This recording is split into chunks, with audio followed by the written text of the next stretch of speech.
पर here, welcome to treat yourself. आज मैं एक ऐसा स्नैक बना रही हूँ जो बहुत ही हेल्दी है, रिच इन प्रोटीन है और अगर आप वेट लॉस जर्नी पर है तो इस स्नैक्स को बहुत अच्छे से एंजॉय कर सकते हैं। आप अपने बच्चों के स्कूल के टिफिन में भी दे सकते हैं। तो आज हम बना रहे हैं पनीर के कबाब्स। अगर आप बच्चों के टिफिन में दे रहे हैं तो आप एक दिन पहले भी इसे बनाकर रख सकते हैं रात को, और फिर नेक्स्ट डे मॉर्निंग में बस हल्का सा सेका और दे दिया बच्चों के टिफिन में। क्योंकि इस कबाब को हम लोग फ्राई बिल्कुल नहीं करने वाले हैं, एकदम हेल्दी रखेंगे। तो आप भी खाइए, अपने बच्चों को खिलाइए, उनको बहुत सारा प्रोटीन मिलेगा। तो चलिए रेसिपी शुरू करते हैं।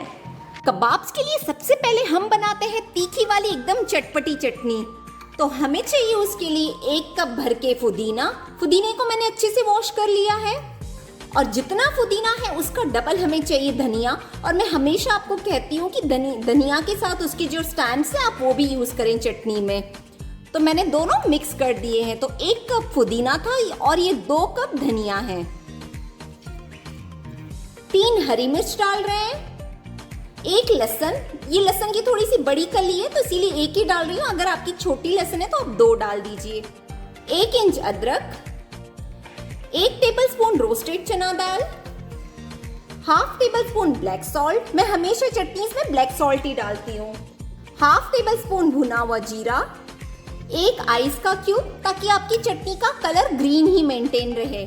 और मैंने यहाँ पर 3 टेबलस्पून दही ले ली है। तो अभी मैं सिर्फ इसमें 1 टेबलस्पून ही डाल रही हूँ। हम कबाब्स के लिए जो चटनी बना रहे हैं हम उसमें पानी नहीं दही डालेंगे, और जब दही डाल रहे हैं तो अमचूर डालने की और नींबू डालने की कोई जरूरत नहीं है। तो बस अब हम इसका लिड लगाएंगे और इसका एक फाइन पेस्ट बनाएंगे। चटनी को हमने अच्छे से ग्राइंड कर लिया है। तो अब हमने जो दही बचा कर रखी थी वो हम सारी दही डाल देंगे।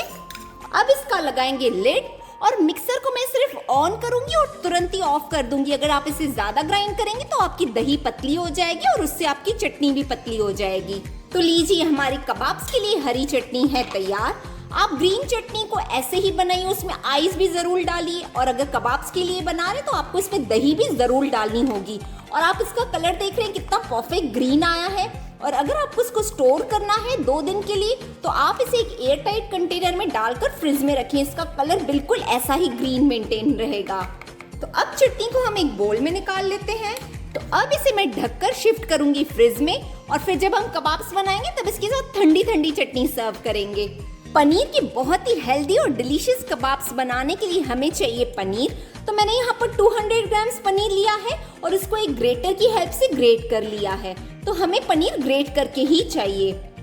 और उसकी बाइंडिंग के लिए हमें चाहिए आलू। तो 1 आलू ले लिया है, और आप कोशिश करें कि अगर आपका आलू ज्यादा स्टार्ची ना हो, मतलब चिपचिपा ना हो, तो ज्यादा अच्छा है। और उसको भी मैंने ग्रेट कर लिया है। इस पनीर कबाब्स को और हेल्दी और टेस्टी बनाने के लिए हमें चाहिए कुछ वेजिटेबल्स। तो यहाँ पर मैंने 3 टेबलस्पून ग्रीन पीस ले लिए हैं। ये मेरे पास तो फ्रोजन ही अवेलेबल है, अगर आपके पास फ्रेश है तो आप 1 सीटी लगा कर लें। 1 हरी मिर्च को जिसको मैंने बहुत बारीक चॉप करके रखा है, 2 टेबलस्पून कॉर्न्स है, 3 टेबलस्पून गाजर, और 2 से 3 टेबलस्पून है ये स्प्रिंग ऑनियंस, मतलब ये जो हरा प्याज आता है ना, वही है। तो अगर आपके पास इसमें से कोई भी वेजिटेबल अवेलेबल ना हो तो आप स्किप तो कर सकते हैं। तो चलिए अब हम फटाफट से कबाब का मिक्सचर बना लेते हैं। कबाब्स के मिक्सचर को बनाने के लिए एक पैन मैंने गैस पर चढ़ा दिया है और गैस का फ्लेम कर दिया है हाई। अब हम इसमें डालेंगे सिर्फ 1 छोटा टेबलस्पून घी का। हम इन कबाब्स को एकदम हेल्दी रखेंगे तो हम इसमें बिल्कुल थोड़ा सा ही घी यूज करेंगे। घी के हल्का सा ही गर्म होते ही हम इसमें डालेंगे हाफ टेबलस्पून जीरा, 1 टेबलस्पून चॉप किया हुआ लहसुन को मैंने एकदम बारीक चॉप कर लिया है, हाफ टेबलस्पून जिंजर यानी अदरक। अब गैस का फ्लेम आप लो कर दें। 1 हरी मिर्ची को हमने फाइन चॉप करके रखा हुआ है। इन कबाब्स में मैं लाल मिर्ची यूज नहीं करूंगी, और वैसे ये कबाब्स बहुत ज्यादा स्पाइसी नहीं होते हैं। सारे इंग्रेडिएंट्स को हल्का सा सौते कर लेंगे। अदरक लहसुन के हल्का सा ही सौते होते ही हम इसमें डालेंगे स्प्रिंग ऑनियंस। अगर आपके पास स्प्रिंग ऑनियन नहीं है तो जो नॉर्मल प्याज होता है वो भी डाल सकते हैं, 3 से 4 चम्मच बारीक चॉप करके। स्प्रिंग ऑनियन के ऊपर हम सारी वेजीज डाल देंगे, कॉर्न्स, ग्रीन पीस, गाजर। अभी हमें सारी सब्जियों को हल्का सा सौते करना है। सब्जियां हमारी हल्की सौते हो गई है, तो अब हम ये आलू जो लिया था ना, वो सारा आलू इसके ऊपर डाल देंगे। गैस का फ्लेम आप अभी एकदम लो ही कर दें। अब हम इसमें डालेंगे half table spoon white salt. Salt आप अपने टेस्ट के अकॉर्डिंग डाल सकते हैं। 1/4 table spoon black pepper powder, आप ज्यादा नहीं डालिएगा, सिर्फ 1/4 टेबल स्पून। 1/4 टेबल स्पून गरम मसाला। गरम मसाला भी हम हल्का सा ही डालेंगे। अब हम सारे इंग्रेडिएंट्स को एकदम अच्छे से मिक्स कर लेंगे। तो सारे इंग्रेडिएंट्स मैंने मिक्स कर लिए हैं, तो गैस का फ्लेम हम ऑफ कर देते हैं। अभी हमारा मिक्सचर काफी गर्म है, तो हमें पहले इसको अच्छे से ठंडा करना होगा और फिर ही हम इसके कबाब्स बनाएंगे। हमने जो ये आलू का मिक्सचर बनाया था, ये भी ठंडा हो चुका है। तो अब हम इसमें सारा पनीर ऐड कर देंगे। पनीर ऐड करने के बाद आप अपने हाथों की हेल्प से इसको मैश कर लें। आप हल्का हल्का ही मैश करें। इस स्टेज पर आप ये कबाब के मिक्सचर में से नमक और मिर्ची जरूर टेस्ट कर लें, क्योंकि इसी स्टेज पर हम इसमें नमक मिर्ची ऐड कर सकते हैं, हम बाकी बाद में तो ऐड नहीं कर सकते हैं। तो मैंने तो कबाब के मिक्सचर को टेस्ट कर लिया है और इसमें सब कुछ परफेक्ट है। तो बस अभी हमें इसे शेप देना होगा। आप अपने हाथों को हल्का सा ही ग्रीस कर दें। वैसे तो पनीर के कबाब्स बहुत ही आसानी से शेप हो जाते हैं। आप इन कबाब्स को एकदम पतला ना कर दें, इनको हल्का सा मोटा ही रखें, तो आपको खाने में ज्यादा मजा आएगा। आप अगर एक स्पून की हेल्प से कबाब के मिक्सचर को लेंगे, तो आपके सारे कबाब्स एक ही साइज के बनेंगे। आज इन कबाब्स को मैं डीप फ्राई नहीं करूंगी, इसे एकदम हेल्दी रखूंगी, तो एकदम थोड़ा सा घी डालकर हम इन्हें शैलो फ्राई करेंगे। सारे कबाब्स को मैंने शेप कर लिया है और आप देख सकते हैं ये अभी कितने सुंदर और कलरफुल लग रहे हैं। तो अब हम इसे रखते हैं साइड और हमें लेना है एक बोल। हम उसमें डालेंगे 2 टेबलस्पून कॉर्नफ्लावर के, क्योंकि हमें कबाब्स को एकदम क्रिस्पी बनाना है। और अब हम इसमें डालेंगे थोड़ा सा पानी और इसकी पतली सी स्लरी बनाएंगे। आप पहले थोड़ा थोड़ा पानी डालकर इसको मिक्स करें, ताकि इसमें जितने भी लम्स हैं वो हट जाएं। बस इसमें इतना ही पानी सफिशिएंट है। तो ये स्लरी की कोटिंग ना फीकी नहीं लगनी चाहिए, तो उसमें मैं डाल रही हूँ एकदम थोड़ा सा 1 या 2 पिंच ब्लैक सॉल्ट और 2 पिंच ब्लैक पेपर।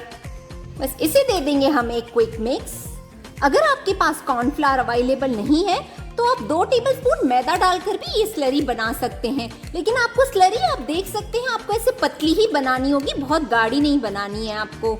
और स्लरी के बाद कबाब्स को हम कोट करेंगे ब्रेड क्रम्स में। ये ब्रेड क्रम्स मैंने घर में ही बनाए हुए हैं। कई बार ब्रेड के साइड्स बच जाते हैं, मैं आपको हमेशा कहती हूँ, तो उसे मैं हल्का सा सेक कर ग्राइंड कर लेती हूँ।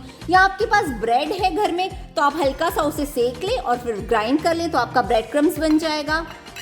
तो सबसे पहले हम कबाब्स को स्लरी में डालेंगे। बस इसको 1-2 बार पलटाने के बाद हम कबाब्स निकालकर सीधे ब्रेड क्रम्ब के बोल में डालेंगे।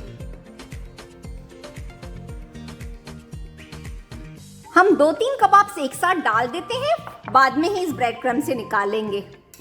तो 3 कबाब्स मैंने डाल दिए हैं ब्रेड क्रम्ब में। अब हमें क्या करना है, कबाब्स को निकालकर हल्का सा उसे अपने हाथों से प्रेस कर देना है, ताकि जो सारे ब्रेड क्रम्ब्स है उस पर स्टिक हो जाए। हम बाकी सारे कबाब्स भी ऐसे ही तैयार कर लेते हैं। और अगर आपके घर में पार्टी है, गेस्ट है, या आप बच्चों के स्कूल के टिफिन के लिए बना रहे हैं, तो आप इसे एक दिन पहले ही बनाकर फ्रिज में रख दीजिए और नेक्स्ट डे इसे शैलो फ्राई कर लीजिए। बहुत ही अच्छे से शैलो फ्राई होंगे, इनफैक्ट ये थोड़े ज़्यादा क्रिस्पी भी बनेंगे। हमने सारे कबाब्स को ब्रेड क्रम्ब से कोट कर लिया है, तो अब हम इसमें एक लास्ट स्टेप करेंगे। उसके लिए हमें चाहिए थोड़े से काले तिल। अगर आपके पास नहीं है तो आप ये स्टेप स्किप भी कर सकते हैं, लेकिन मुझे इन कबाब्स को और फैंसी और अट्रैक्टिव बनाना है, तो एक लास्ट स्टेप करेंगे। बहुत ही सिंपल है। ये जो स्लरी हमारी बची है ना, बस इसका 1 या 2 ड्रॉप आप इसके सेंटर में डालें और ये थोड़े से ब्लैक जो तिल है ना उसके ऊपर लगा देंगे हम, और आप प्रेस करते हैं अपने हाथ से। अगर आप तिल को ये ऐसे ही लगाएंगे तो ये लगेंगे नहीं, क्योंकि ब्रेड क्रम्ब लगा हुआ है तो वो स्टिक नहीं होंगे। तो 1 से 2 ड्रॉप स्लरी लगाकर और हल्के से तिल आप स्प्रेड कर दें। तिल हमारे कबाब्स में टेस्ट भी बहुत अच्छी देगा और ये काफ़ी फैंसी भी लगेगा। हमारे सारे कबाब्स अब शैलो फ्राई करने के लिए है रेडी। कबाब्स को शैलो फ्राई करने के लिए हमें चढ़ाना है गैस पर एक नॉन स्टिकी पैन। अगर आपके पास पैन नहीं है तो आप नॉन स्टिकी तवा भी ले सकते हैं। तो उसमें मैं डाल रही हूँ सिर्फ 1 टेबलस्पून अभी घी का, और गैस का फ्लेम हमें हाई रखना है। अब मैं इसमें आधे कबाब्स प्लेस कर लूंगी, क्योंकि हमारे पास कबाब्स काफी हैं। तो इसे आधे आधे करके शैलो फ्राई करेंगे। स्टार्टिंग में आप सारे कबाब्स को हाई फ्लेम पर ही शैलो फ्राई करें। हमें थोड़ा थोड़ा घी डालकर दोनों साइड से अच्छे से सेकना है कबाब्स को। आप देखिए जो हमने इसमें तिल लगाए हैं काले, उससे ये कबाब्स कितने सुंदर लग रहे हैं। जब आपके कबाब्स आधे सिक जाएं तो आप गैस का फ्लेम लो कर लें और इसे फिर से 2 से 3 मिनट तक हमें क्रिस्पी करना है लो फ्लेम पर। हमारे सारे कबाब्स पर बहुत ही बढ़िया वाली गोल्डन कोटिंग आ गई है और जब मैं उसे ऊपर से प्रेस कर रही हूँ तो ये क्रिस्प भी हो चुके हैं। इसे हम एक प्लेट में निकाल देते हैं। आप अगर इन कबाब्स को गरम गरम सर्व करेंगे तो आपको खाने में ज्यादा मजा आएगा। तो जब आप खाना खाने बैठे तो तुरंत ये कबाब पहले शैलो फ्राई कर लें और फिर खाना खाने बैठ जाएं। तो हमने सारे कबाब्स को सेक लिया है और ये है हमारी एकदम ब्राइट ग्रीन चटनी। तो आप इन सुपर हेल्दी, सुपर डिलीशियस और बहुत ही क्रिस्पी कबाब्स को जरूर ट्राई कीजिए, आपको बहुत पसंद आएंगे। और मैं आपको दिखाती हूँ कि ये कबाब्स कितने ज्यादा क्रिस्पी है, मतलब इनको हमने डीप फ्राई भी नहीं किया है और मैं आपको इसको अंदर से भी तोड़कर दिखाती हूँ। देखिए आप ये कबाब्स कितने जबरदस्त लग रहे हैं और ये खाने में भी आई एम श्योर बहुत बहुत ज्यादा टेस्टी है। हमारे कबाब्स बहुत ही डिलीशियस और एकदम क्रिस्पी बने हैं। और आप जब भी कबाब बनाए ना पनीर के तो ये वाली ग्रीन चटनी तो पक्का बनाइए और गरम गरम कबाब्स को ग्रीन चटनी के साथ सर्व कीजिए, आपको मजा आ जाएगा खाकर।